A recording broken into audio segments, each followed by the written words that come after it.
Some serial killers stalk their victims, some manipulate, some dismember, but a rare few do none of those things. They don't seduce, chase, or improvise. They plan, like engineers. They construct crime scenes like blueprints. They don't use rage. They use sequence. These are the killers that disturb even the Bureau's most seasoned profilers, not just for how they murdered, but for how long they went undetected, and how their methods rewrote how we define organized homicide. The 5 you're about to meet aren't caught. They're not ghosts. They're active, operating inside American systems that never saw them coming, each with a method so rehearsed it was impossible to call it random. Before we dive into these monsters, let us know in comment where you're watching from and what time it is right now. And if you want to hear more disturbing killer stories next time again, subscribe us. They called him the Bolt Cutter. Between 2014 and 2022, a minimum of 8 men were murdered inside abandoned construction zones in the Midwest, mostly Ohio, Pennsylvania, and Indiana. Each case shared the same elements. Victims were solitary workers or freelance contractors, lured to sites under false scheduling notices and found chained upright to exposed structural elements like rebar, support beams, or scaffold bars. The injuries were never messy. The throat or jawbone was collapsed inward with tremendous localized pressure, not sliced or bludgeoned. The kind of crushing force seen in industrial clamp systems used in concrete formwork or steel fabrication. The bodies showed no resistance injuries, no signs of a fight, no screaming neighbors, no noise complaints, just a concrete chamber, a dead man in work boots, and the echo of something cold and mechanical. He didn't use blades. He didn't tie them down with tape or rope. He brought in chain, pre-measured. Tools used at the scenes were never left behind, but their effects were recorded in detail. Perfect torque pattern on the jawline, linear bruising from vice-like tension, and limb fixation that indicated metal cuffs or welded clamps. In one case, the victim's boot soles were still clean, suggesting he was killed immediately after arriving. Crime scene entry logs showed no forced entry, yet back gates were always found with fresh replacement locks, implying that the killer brought his own hardware, entered with bolt cutters, then resealed the property after finishing. The bolt cutter didn't just kill and leave. He killed, cleaned, and secured the exit. All sites were inactive commercial properties, either under bankruptcy or permit freeze. No cameras, no patrols, no interior power. Victims were all contacted under false pretexts, job callbacks, contract bids, or site maintenance requests using fake emails and prepaid burner phones. Once they arrived, their phones went offline, either destroyed or battery removed, and were later found deep inside on-site dumpsters, crushed beneath demo debris or soaked in concrete water pits. There were no tire tracks, no footprints, no DNA. But in each case, one thing remained: a set of steel chain links discarded beside the victim and a locked exit gate with a flawless weld bead sealing it shut from the inside. His first confirmed kill occurred in 2014. A licensed concrete inspector named Ray Morris, 52, found dead beneath an incomplete highway overpass in Mahoning County, Ohio. His arms were pulled tight behind a ladder brace, ankles bound to a fallen I-beam, jaw shattered. No blood spray, no defensive damage. A nearby ladder was cut short by 3 rungs. His clipboard was snapped in half. The site had been inactive for 9 months. Morris had gone to inspect it for reactivation per a forged work order. It wasn't until site clearance resumed that his body was found. Dried. Frozen in position. Clean. 7 more victims followed over the next 8 years, all male, all tradesmen, no obvious profile, just men who were willing to show up early, alone, and without backup. The bolt cutter took advantage of industry habits: Solo walks through quiet buildings, no radios, no check-ins, no cameras. His kill sites were selected miles from active foot traffic and always within walking distance of state routes or gravel lots with no toll booth records. He didn't leave prints on metal or concrete. No hair, no fiber. In one scene, investigators believe he disabled the fire alarm panel manually, removing the siren module with wire cutters and placing a cement block over the strobe to block light from flashing outside. Autopsies revealed injuries consistent with incremental compression applied over multiple minutes, not a single slam or blow. The mandible was not broken by impact, but crushed inward gradually, likely by a crank press or hand-powered jack system. Victims choked to death on their own shattered throat tissue. It was controlled, efficient, silent. No fractured skulls, no back trauma, just the same front-facing compression, always below the chin, always midline. The most recent scene, discovered in 2022, confirmed escalation. A demolition contractor named Luis Herrera was found chained inside the pump room of a condemned hospital in Toledo. The interior breaker box had been stripped. Emergency exit lights unplugged. The man's arms were positioned up and out, elbows bent like crucifixion without nails. His torso had been wrapped in foam padding to reduce bruising. The pressure tool used left a parallel dent line across the sternum, crushing ribs inward without piercing flesh. The access gate was locked with a new padlock, keyhole facing the inside. When police cut their way in, the only thing left, besides the body, was a spent fire extinguisher with no prints and an empty thermos bottle on the floor. The bolt cutter has never been seen entering or leaving a scene. Witness interviews from surrounding areas have described a man in dusty jeans or someone in an orange vest, but nothing consistent. The FBI's behavioral unit believes he spends days preparing a site, even restoring power for short windows to use tools, then cutting it again before fleeing. He leaves nothing inside the victim's body. No chemicals, no foreign residue. He leaves only process, and that's why he hasn't been caught. But in 2022, one thing changed. A fresh welding bead on a sealed stairwell was found to contain trace amounts of soldering flux manufactured only in bulk for oil rig assembly. That narrowed the field. It wasn't a smoking gun, but it was the first spark of heat in an 8-year cold run. And if he's moved to a new state now, he's not finished. The next killer didn't work with chain or steel. He worked with height, because what he dropped wasn't a weapon. It was the ground beneath you. The manhunt began too late. By the time federal task forces were formed, the bolt cutter had already created 8 structurally isolated graves, each sealed off, each cleaned, and each out of jurisdictional sync. No single police department connected the dots until the 6th body. By then, the killer had already altered his entry methods, switched tools, and modified his scene staging to exploit known procedural weaknesses in site access protocol. The FBI's post-mortem analysis concluded that the killer used an evolving cycle: observe a site 48 hours prior, breach it the night before the scheduled visit, prep the kill zone, and strike within a 20-minute window of the target's arrival. In some cases, tool impressions showed bolt cutters, in others portable grinders. But the technique remained surgical: break in, disable systems, kill, reseal, vanish. One critical failure came in 2018. A field agent from the Columbus Joint Task Force had received an anonymous tip that a man with rebar and chain had been spotted entering a condemned civic center 2 hours before a scheduled site walkthrough. A 2-officer team arrived 90 minutes later. They found nothing. The site was cold. But 4 days later, a subcontractor was found bolted to a steel stairwell, his mouth held open with a rusted C-clamp. The officers had missed the killer by minutes. Surveillance footage from a nearby bridge was pulled. It showed a gray flatbed truck with no plates leaving a side alley. The driver wore a high-visibility vest, no facial ID. The truck was never found again.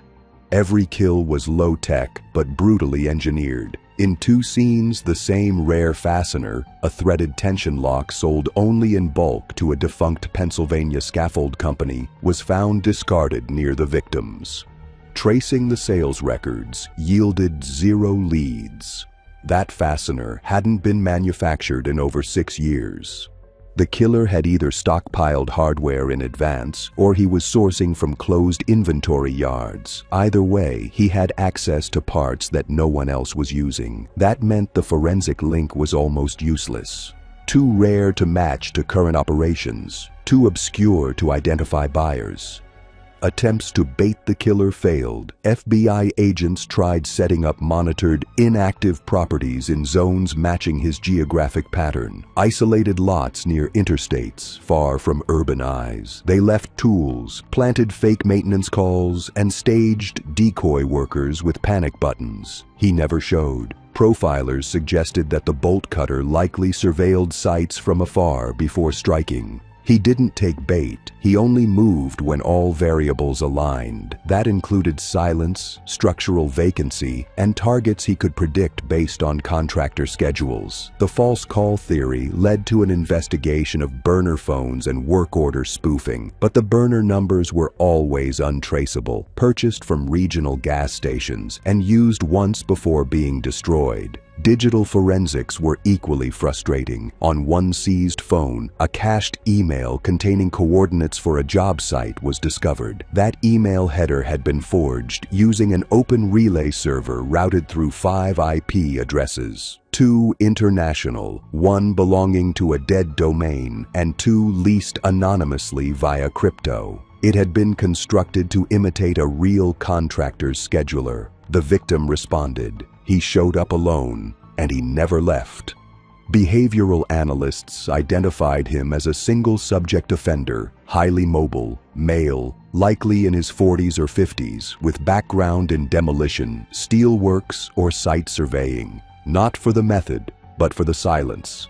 In all 8 cases, 0 neighbor complaints were filed, even in nearby buildings. The killer never triggered an alarm, never crossed into secured zones. He used side access paths, manual gates, and welded doors shut after the kill. In one case, it took 19 days before anyone even knew a man was dead inside a city waterworks building, because the power had been off. The front entry was padlocked, and the victim's vehicle had been parked legally across the street. Forensic psychologists noted something else. The killer always arranged the bodies facing forward, upright and fully clothed. He didn't remove wallets. He didn't stage grotesque positions. There were no signatures of degradation or humiliation. This wasn't about power over the victim. It was about construction of the scene. Every body became part of the architecture, bolted, positioned, anchored. The kill method was pressure. The exit was welded, and the scene was left frozen, like a steel exhibit no one was supposed to see. The most promising clue came from a concrete saw blade recovered 100 feet from one of the scenes, buried under broken cinder block. It contained a partial fingerprint, partial because the glove the killer had worn had torn. Friction damage. But the print was incomplete. No match in AFIS. Lab reports showed the glove used was custom industrial nitrile, heat-resistant to 500 degrees Fahrenheit, not standard issue. The glove brand was only sold to commercial iron foundries. Since 2022, no new bodies have been found. Either the bolt cutter has gone dormant, changed his area, or perfected his process beyond detection. The FBI keeps a watch list of properties across 27 cities now. Half-finished projects, delinquent developments, known access flaws. But the pattern may already be obsolete. If he's still active, he's changed. If he's dead, no one will ever know. If he's watching, he already knows what sites are being watched in return. And while he used construction as his kill floor, the next fugitive made his weapon something far simpler: height. Because the next man doesn't need a chain, a knife, or a bullet. All he needs is a rooftop, a target, and the timing to let gravity do the rest. If the bolt cutter was obsessed with silence and steel, the man who came next weaponized momentum. He didn't seal buildings shut. He didn't chain wrists to rebar. He never even made contact. His victims didn't see him. They didn't hear him. They simply walked beneath a skyline, and then the sky collapsed. The FBI calls him the Dropper, a fugitive responsible for at least 6 homicides across 4 major U.S. cities between 2016 and 2021. In each case, a victim was killed instantly by a heavy object, often concrete, rebar, or a cinder block, dropped from above, timed with surgical precision to strike the skull, neck, or spine. There were no warning sounds, no shouted words, no missed attempts. Every kill was a single-drop fatality, no survivor, no second strike, and no weapon left behind. The first known case occurred in 2016 in Richmond, Virginia. A 46-year-old architect, Thomas Belson, was killed while walking beneath a partially condemned parking garage. Surveillance footage showed him entering the sidewalk at 6:42 a.m., a time when foot traffic was almost non-existent. At 6:43, a rectangular concrete fragment roughly 28 pounds in weight fell from the rooftop and struck the top of his head. Instant death. Investigators initially ruled it accidental structural failure, but engineers quickly disproved the theory. The slab didn't match any missing part of the garage, and it had been deliberately positioned, not dislodged. No cameras captured the assailant, but the timing was exact. To drop an object from 80 feet at a precise moment and strike a moving human at a known velocity required range finding, angle calculation, and hours of observation.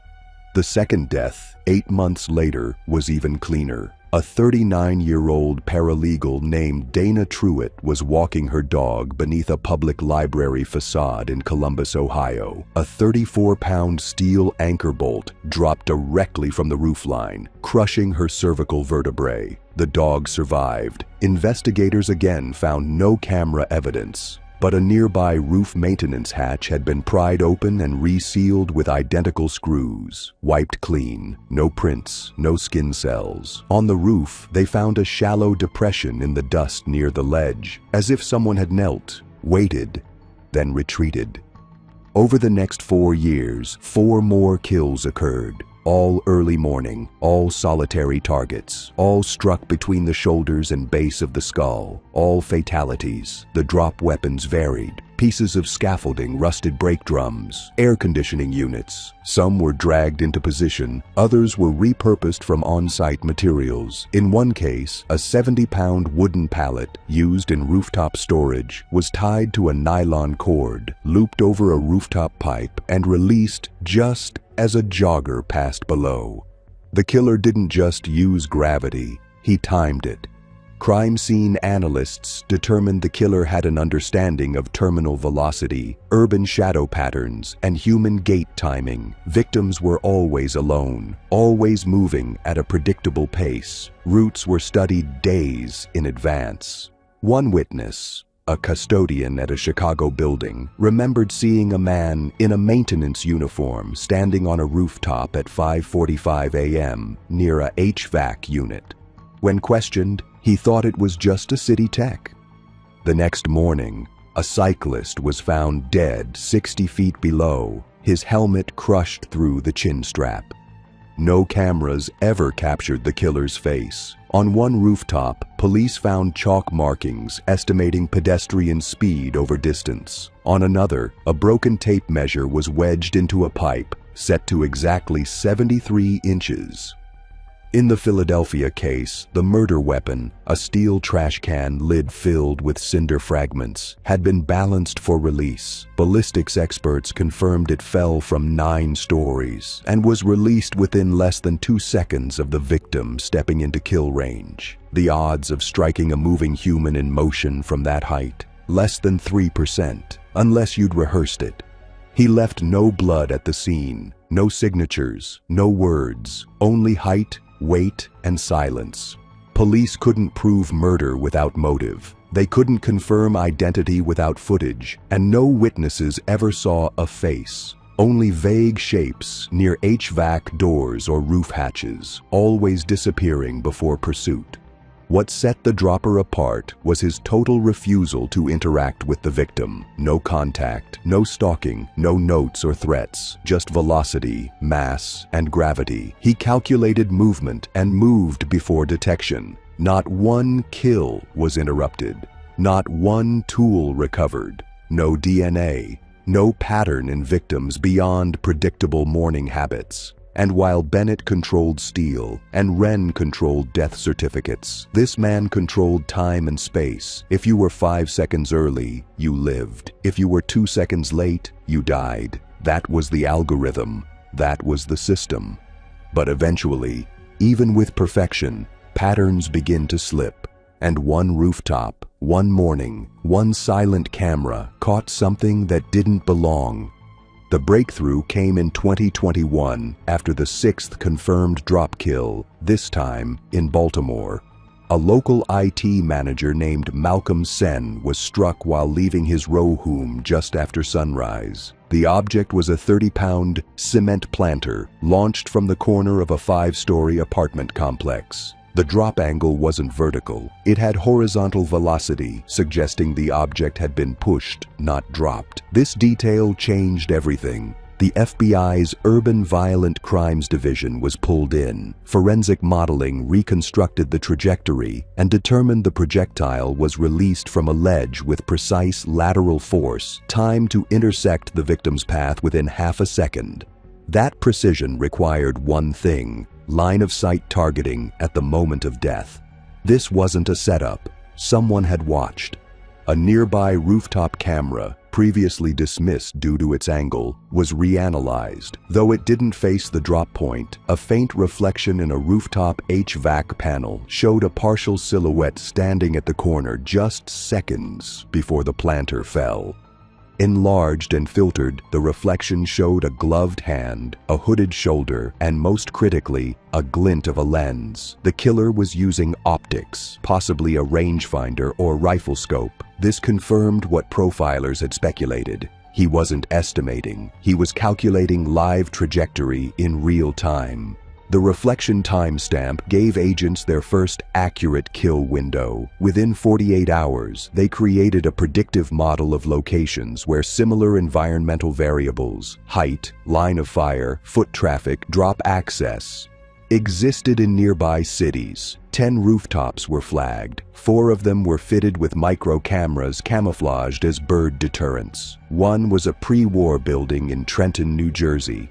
On August 3, 2021, motion sensors on that rooftop activated at 5:22 a.m. A silhouette emerged through the door hatch. The figure knelt at the ledge, then stopped. He stood again, glanced back at the sky, and retreated into the rooftop structure without dropping anything. Agents positioned 4 blocks away received the ping 7 minutes later. By the time they reached the roof, it was empty. The stairwell door had been left ajar, lock rigged open with a folded piece of copper. On the ground level, a side gate to the alley had been cut and welded back into place. No prints, no tools. But a single coin-sized plastic disc was found wedged behind a rooftop pipe. It was part of a laser rangefinder tripod, custom modified. That was the last time the killer was ever seen. The FBI circulated behavioral profiles across engineering schools, optics vendors, and long-range shooter registries. A list of 200 suspects was reduced to 5, then stalled. One possible match, a former surveyor from Massachusetts with a sealed arrest record, was tailed for 6 months. Nothing stuck. He lived alone, bought groceries twice a week, never left the state. His rooftop access logs never matched. The murders stopped, but investigators aren't convinced he's dormant. His gear was mobile, his materials sourced locally, his routes mapped based on commuter flow and elevation data. One analyst described his method as vertical assassination. No blood, no contact, just force and escape. He required no motive. His target selection was void of personal connection. Each kill was about location, timing, and control. There was no emotional signature, no rage, just variables. If the wind was wrong, the drop didn't happen.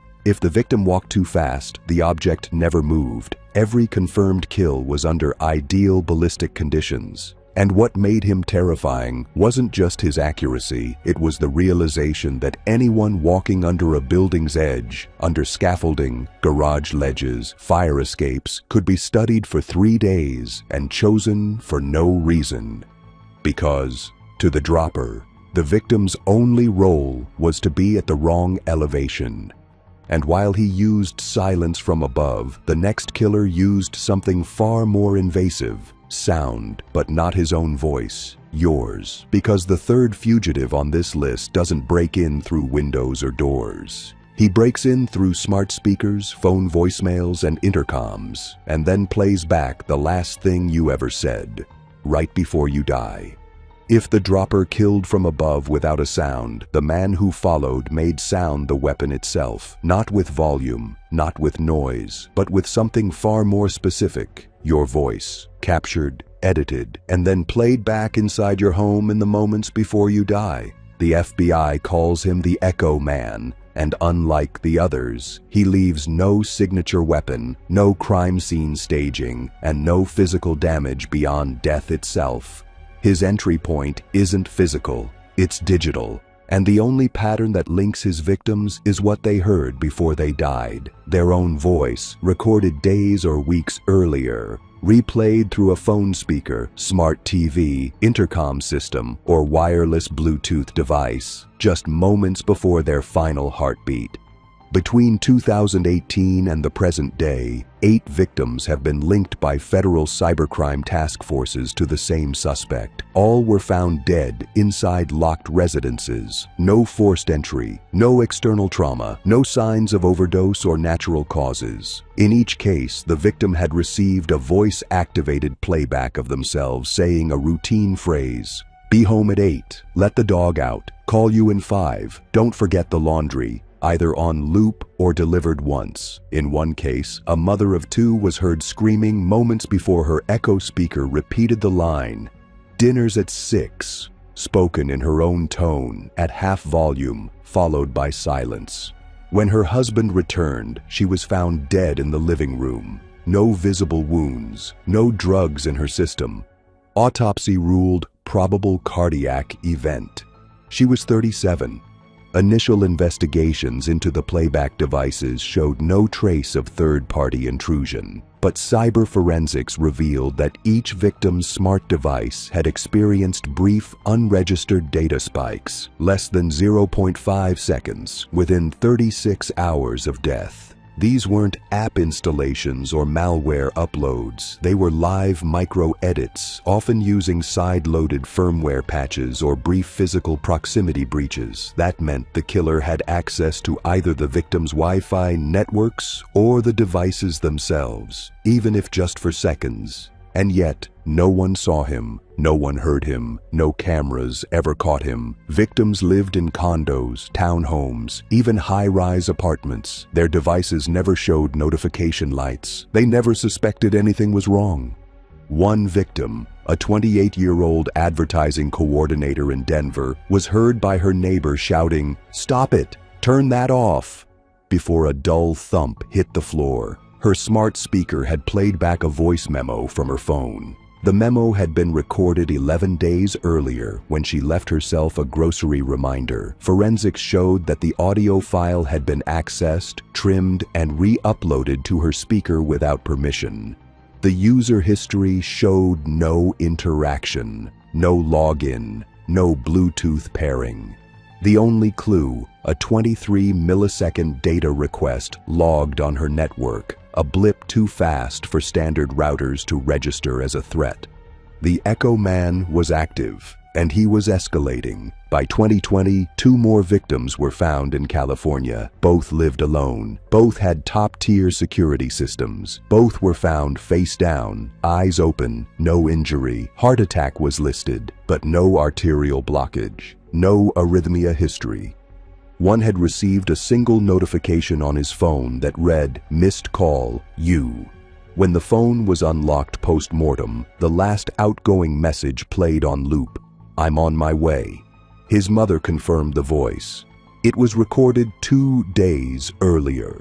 The file was not in his saved messages. It had been remotely injected through the speaker app cache. FBI cyber analysts determined the killer was likely using radio frequency drive-by attacks to compromise smart home assistants. He may also be cloning MAC addresses to bypass local routers. In at least 3 cases, a small, unmarked white van was seen in security footage parked near the homes between midnight and 3 a.m., never staying longer than 10 minutes. License plates were always unreadable, often missing or blurred by IR reflection. When police attempted to track the van by traffic cams, they discovered the vehicle had never appeared on toll readers, even when captured physically on nearby traffic cameras, suggesting plate spoofing or VIN masking technology. Behavioral analysts believe the Echo Man studies victims' routines for weeks. He doesn't need access to their homes, only their digital life. He walks past their house, connects to their unsecured network through signal bleed, retrieves short voice clips from audio assistants, Bluetooth speakers, or voicemail systems. Then he modifies the file, delays its delivery, and transmits it back to the home using a concealed directional antenna. When the file plays, the victim hears their own voice, out of context, unnatural, and exactly timed to coincide with their moment of death. The actual method of murder remains unknown. Some theorize audio-based neuromodulation, sound-triggered cardiac events, or infrasound bursts at lethal frequencies. Others believe the Echo Man simply uses psychological collapse, inducing sudden fatal shock with the uncanny playback of memory itself. Either way, 8 people are dead. 8 homes were locked from the inside, and not one person ever saw him enter. And as one profiler put it, he's not hunting, he's waiting. You give him your voice, he simply gives it back and watches what it does to you. But eventually, one victim left something behind. A trace file, a broken sink, a line of corrupted audio that didn't match her own voice. For the first time, the Echo Man had been recorded by accident. The clue came from the 7th victim. Her name was Cassandra Lute, a 33-year-old ER nurse from Sacramento. Like the others, she lived alone. Like the others, she used voice assistants daily, reminders, music control, grocery lists, even intercom with her upstairs Echo unit. She was found collapsed at the base of her stairs. No injury, no visible trauma. Paramedics ruled probable cardiac arrest. But her brother, a cybersecurity analyst, noticed something wrong. The speaker history was wiped, and the night of her death, her smart system had pushed a device offline notice to her phone, even though the speaker was clearly online when police arrived. He requested access to her cloud sync archives and ran a deeper pull using a proprietary forensic tool. What he found was a fragmented voice file, only partially downloaded, hidden in a temporary media cache. It was 3.2 seconds long. The first half was Cassandra's voice. "Leaving now, I'll be." The second half cut to static, then a whisper, slowed down, filtered, and analyzed. The whisper didn't match her vocal fingerprint. It was male, deep, and said only 2 words: "Behind you." That recording became the first piece of audible evidence ever linked to the Echo Man. FBI cyber units reconstructed the injection pathway and traced it to a spoofed relay node in North Las Vegas, which itself was routed through a now defunct radio broadcast tower on private land. The signal origin was never recovered, but it proved that the killer wasn't just replaying voices. He was mixing them, modifying them, embedding himself into their memories. The FBI launched Operation Shard, a counter-digital trap using 12 civilian homes across 3 states. Each was outfitted with modified smart devices programmed to alert field agents the moment any firmware change, audio injection, or micro-access occurred. The homes were occupied by actors who lived real daily routines. Each spoke key phrases near the devices every morning: grocery notes, personal reminders, soft threats, scripted messages like "I'm leaving in 5" and "Don't wait up." For 4 months, nothing happened. Then on March 18, 2022, at 4:11 a.m., one of the decoy homes in Seattle registered a 0.38-second Bluetooth signal burst, matching the same frequency signature from the loot case. The alert triggered a silent response. FBI agents were stationed 1 block away. Within 90 seconds, they reached the perimeter. A white van was spotted exiting the neighborhood. No headlights, no plates, no driver visible through the tinted windshield. Spike strips were deployed. The van never slowed. It accelerated into a nearby construction barrier, flipped into a drainage trench, and was found empty. No blood, no seatbelt markings, no driver. The rear doors were open. Inside, nothing but a single smart speaker, still powered, repeating the phrase, "You already heard this." The phrase had no known source, no text-to-speech match. It had been recorded, possibly in the voice of the last victim, possibly in the voice of the killer himself. After the crash, the signal never repeated. The Echo Man hasn't struck since, but the FBI believes he's still operating, now fully remote, possibly using drones, vehicle relays, or compromised infrastructure. His tools have gone beyond Bluetooth. He may be manipulating fiber line junctions, satellite broadcast leaks, or near-field signal spikes to inject his files. And with the rise of AI voice cloning, he no longer needs the victim to say anything at all. He could build your voice himself, then play it back, then watch what it does to your mind. The FBI classifies him as one of the most sophisticated audio-based predators in recorded history. His kill method is not physical, it's psychological interruption. The moment your brain registers your own voice in the wrong place, your system breaks. He never touched his victims, but they died all the same. And while he attacked the mind through sound, the next killer attacked the skeleton itself. Because when the next bodies were discovered, they weren't missing. They were still standing, filled with bones that didn't belong to them. The Echo Man dismantled the mind. The next fugitive dismantled the body, and then rebuilt it with pieces that never belonged to the victim in the first place. They call him the Bone Collector, and his scenes are some of the most physically disturbing crime sites ever documented by federal homicide units. Between 2011 and the present, at least 11 bodies have been found across Wyoming, Montana, and North Dakota, posed in upright positions, fully clothed, eyes taped open, skin intact. But on closer examination, every body shared a horrifying similarity. The victim's internal bones had been replaced, femurs swapped, jaws missing, vertebrae reconstructed with non-human material: elk, deer, canine, even bovine. In some cases, the entire rib cage was synthetic, 3D printed, then surgically implanted beneath the skin. The organs, missing. The brain, removed. The eyes, replaced with glass orbs positioned for alignment. He didn't leave blood. He didn't mutilate in chaos. He performed anatomical substitution with a level of precision that stunned forensic examiners. Every stitch was placed with surgical control. There were no torn muscles, no jagged breaks, no brute force trauma. These weren't victims of rage. They were sculptures. Sculptures built from living humans who had been immobilized, emptied, and reassembled from the inside out. The first known case was discovered in 2011 near Billings, Montana. A rancher reported what he believed was a fully preserved mannequin standing inside an abandoned grain silo, arms at its sides, head tilted slightly to the left. Clean denim jacket, boots perfectly laced.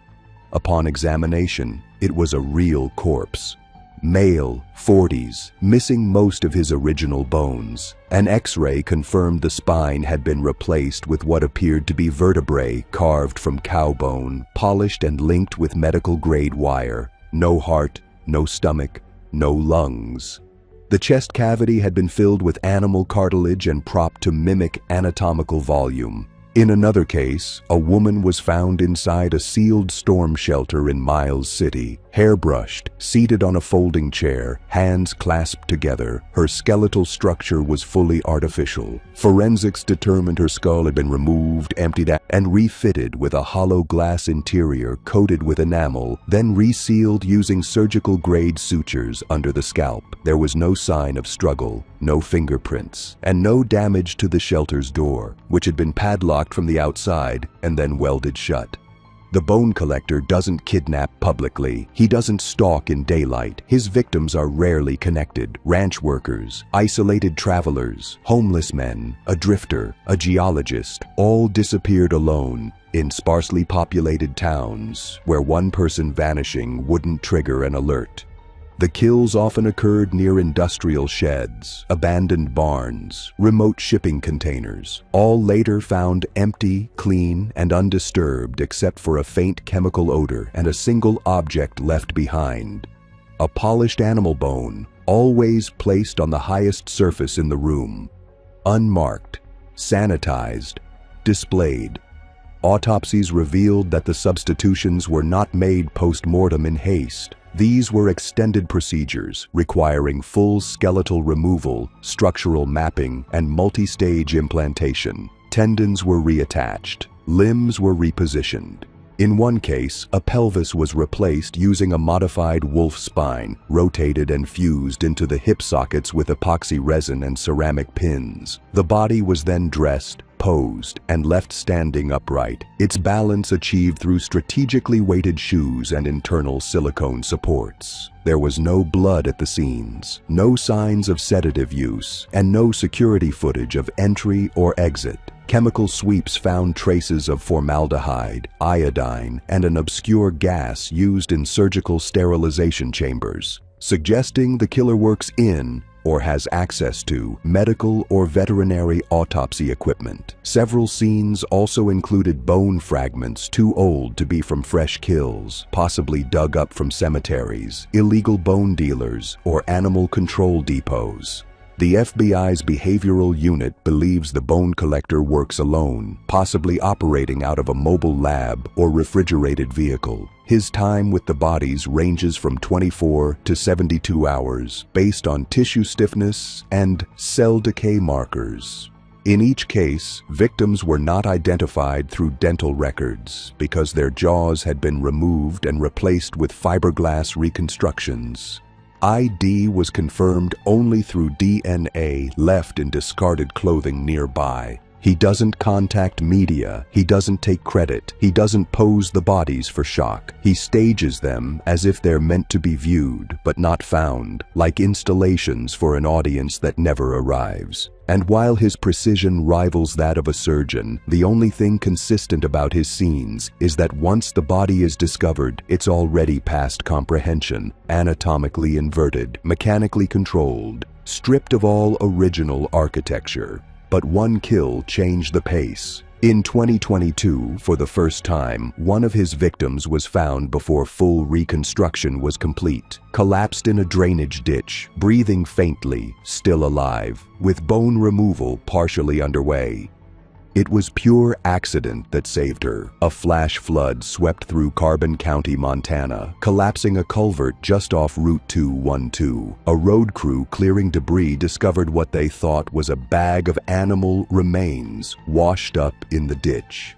But as they approached, they realized the truth. It was a naked human body, half covered in tarpaulin and packed inside a decommissioned cattle transport frame. Her eyes were open, her mouth moved, but no sound came out. Her left hand was missing. Her right leg had been opened surgically, then re-sewn.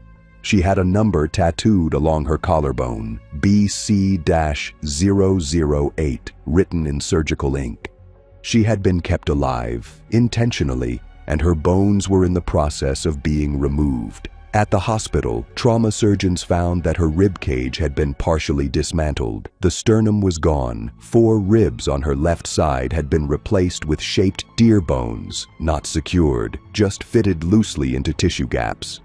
The femur in her right leg had been extracted, and a polymer rod was inserted in its place. 3D printed, incomplete, wrapped in sterilized cloth. The internal stitching was immaculate. Whoever had started the work knew how to avoid causing shock, bleeding, or infection. They weren't trying to kill her. They were trying to finish building her.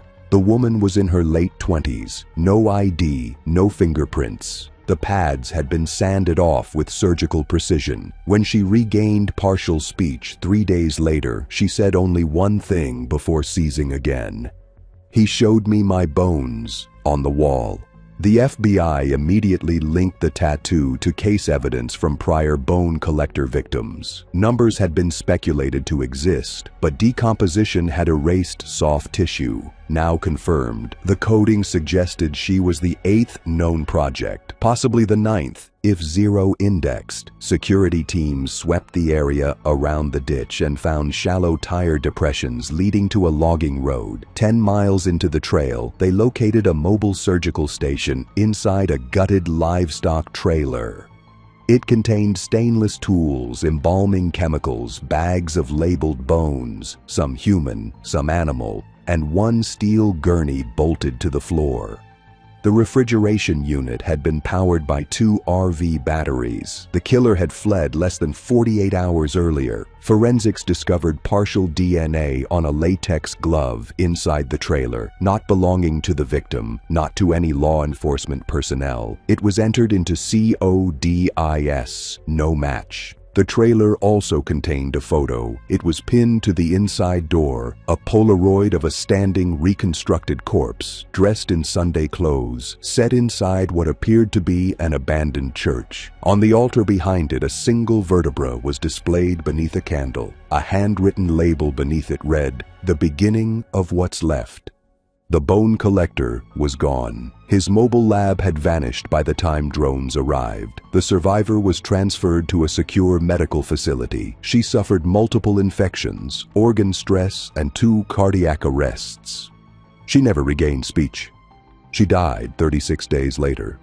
Her final X-ray showed the remaining internal structure had shifted. It wasn't just bone replacement, it was re-engineering. Her spine had begun to collapse under unnatural curvature. Her lungs had adhesions from unknown compression techniques. She wasn't just being remade, she was being converted into something else. With his lab empty, his last project dead, and his movements now exposed, the bone collector faded again. No new staged corpses have been found since 2022, but the FBI believes he's still active, simply relocating to areas with less geological disruption. He is now classified under Class 6 anatomical offenders, and his file is held under restricted seal. There is no known motive, no manifesto, no financial pattern. He simply continues to collect and reconstruct. And while he built his victims like twisted sculptures, the final killer on this list believes in total erasure. No memory, no name, no body. Because his victims don't die in plain sight. They don't die in rooms or buildings or fields. They vanish underwater. And 1 year later, they rise back up. The bone collector left behind bodies built like monuments, horror sculpted from obsession. But the 5th killer on the FBI's list doesn't leave bodies above ground. He submerges them, encased in silence, and lets time do the revealing. His name is only spoken in internal files, referred to as the Sinker, and his calling card is a sealed, rust-proof barrel that rises from the water exactly 365 days after someone disappears. Not a day before. Not a day after. The first known case surfaced on April 2, 2015 in Clear Lake, Iowa. A fisherman reported what he thought was an oil drum floating against a shallow reef, unusually clean and upright. It was coated in black marine epoxy and sealed with a hex bolt lid. Inside was a fully clothed man, 44 years old, still seated, strapped in place with cargo belts and dry. His body showed no signs of bloating or decay. His watch still worked. His face was frozen in what coroners described as pre-mortem panic. The cause of death? Anoxia, slow oxygen deprivation. What baffled investigators was the environment. The inside of the barrel was climate-controlled. Oxygen was limited but not removed entirely. The man had likely survived for 12 to 16 hours before passing out. Condensation levels inside the barrel were near zero. Salt residue was present, but only on the gasket, not in the inner cavity, indicating the seal had been airtight for months. He had been missing exactly 1 year. His last sighting was April 2nd, 2014, 7:52 p.m., caught on a dashcam walking home from work. He never made it. His phone pinged one last time on a lakeside road, then went dark. The barrel, when recovered, had no serials, no tracking codes, no materials that could be traced. The bolts were custom milled. The resin on the interior had been cured with industrial-grade UV. It wasn't a disposal, it was a display, and it happened again and again. Over the next 6 years, 8 more barrels appeared, in lakes, rivers, and even a marina, always upright, always sealed, always on the anniversary of a disappearance, and every time the victim was found in a position suggesting they had been conscious during the early stages of their imprisonment. The oxygen depletion process was slow, controlled, and consistent across all cases. Bodies were seated, often restrained at the ankles, wrists, and shoulders with padded strapping, designed to limit circulation but not cause bruising. It was medical restraint, not torture. There were no wounds, no violence, just the experience of being buried alive, underwater. The barrels themselves became a signature. Each was slightly different in size but shared key features: black epoxy coating, soundproof insulation, and a temperature stabilization lining that somehow prevented environmental rot, despite submersion for 12 months. One barrel had been underwater so long that it was coated in barnacles, but the inside was still bone dry. No moisture, no odor, no decay. The FBI engaged oceanographic labs to study the buoyancy triggers. In 3 cases, the barrel had been weighted to sink, but over time the ballast degraded or detached, allowing them to rise. One was rigged with a timed air bladder hidden in the base, set to slowly inflate 364 days after immersion. Someone had calculated the precise time the victim would be seen again, even after death.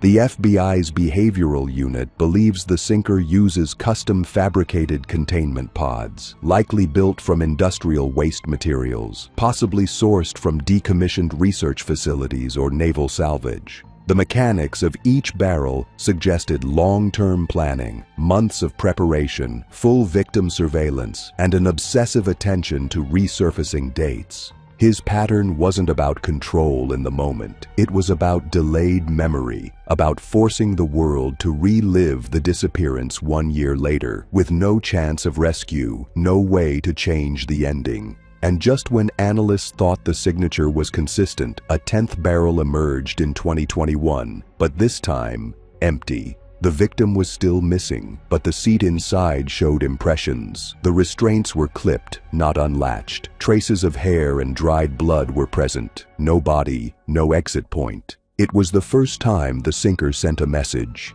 and it was clear: not every barrel has to hold closure.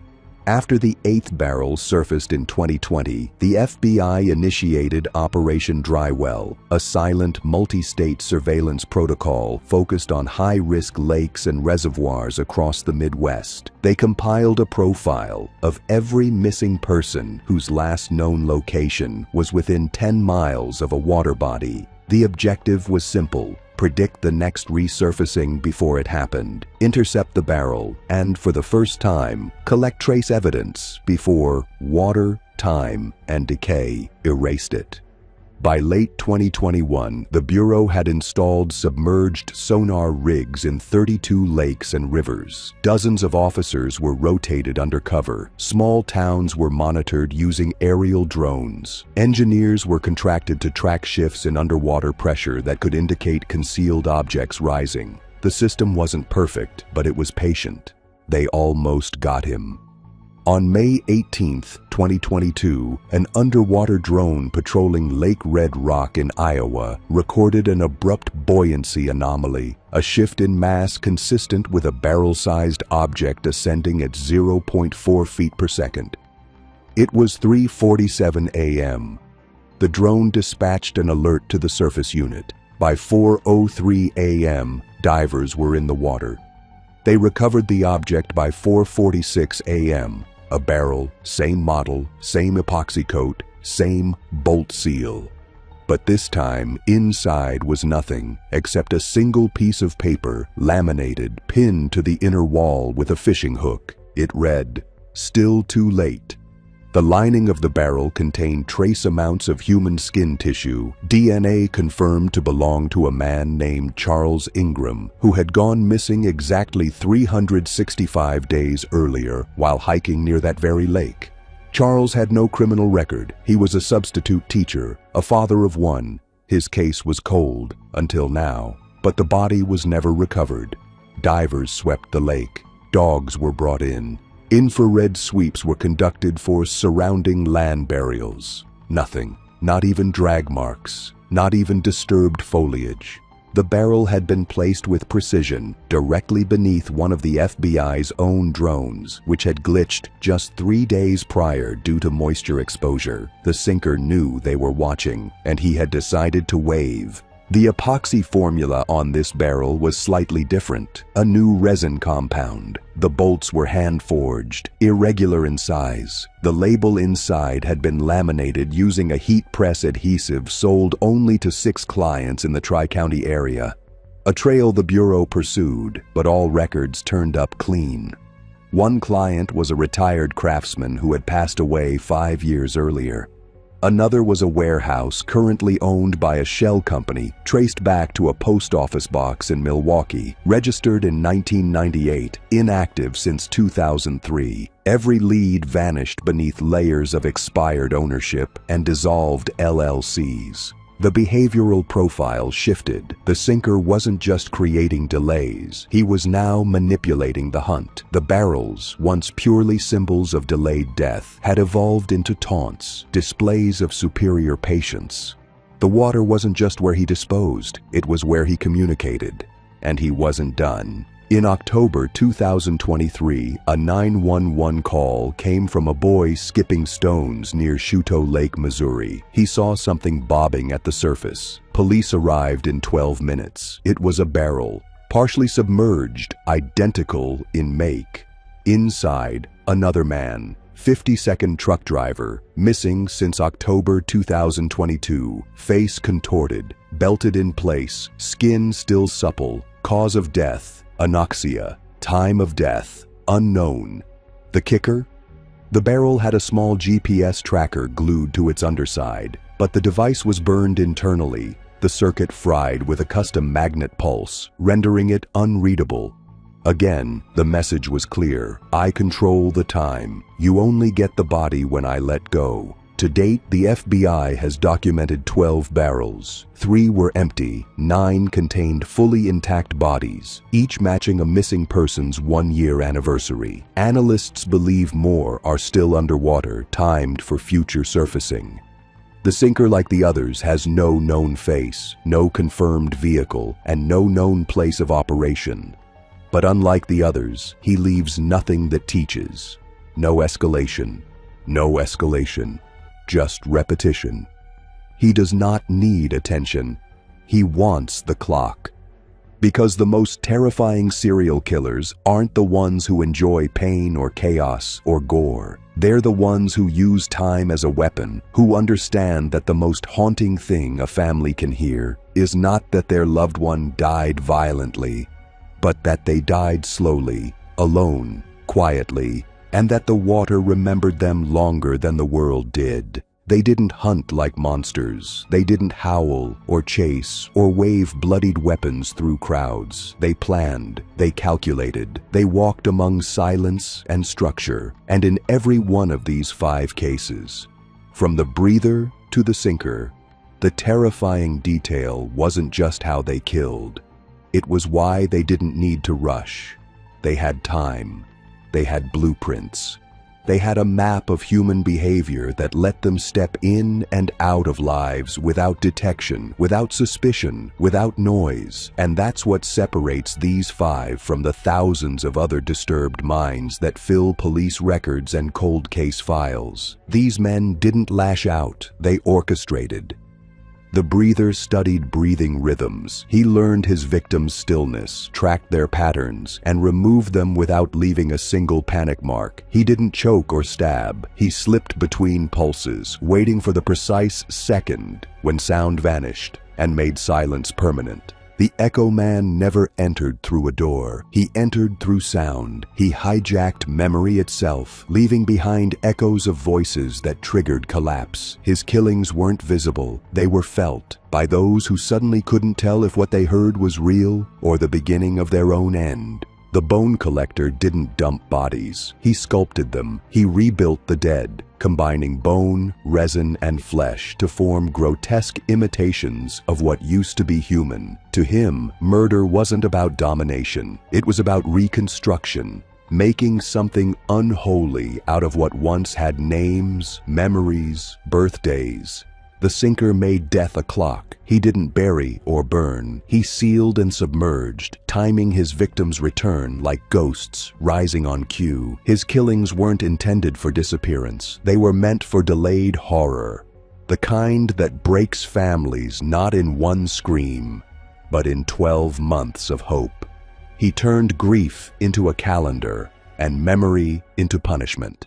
And the bone collector, he carved his message in cartilage, and the Echo Man whispered his in smart speakers. The breather counted seconds, the sinker counted years, but in the end, they all had something in common. They made death feel designed, which is why these killers stay with us, even after the stories end, because they weren't chaotic. They were precise. They had systems. They had thresholds. They didn't rely on mistakes. They relied on you being predictable. Your routines, your home devices, your breath, your voice, your belief that you'd make it back home before sunset, your assumption that death is loud when the most terrifying version of it isn't. So before you go, tell us, where are you watching from? And what time is it right now? Drop it in the comments, because some killers watch the time too. And if you're still breathing, still dry, still unheard, still above water, hit that subscribe button. We cover the stories no one dares tell at night, because monsters don't always knock. Sometimes they wait.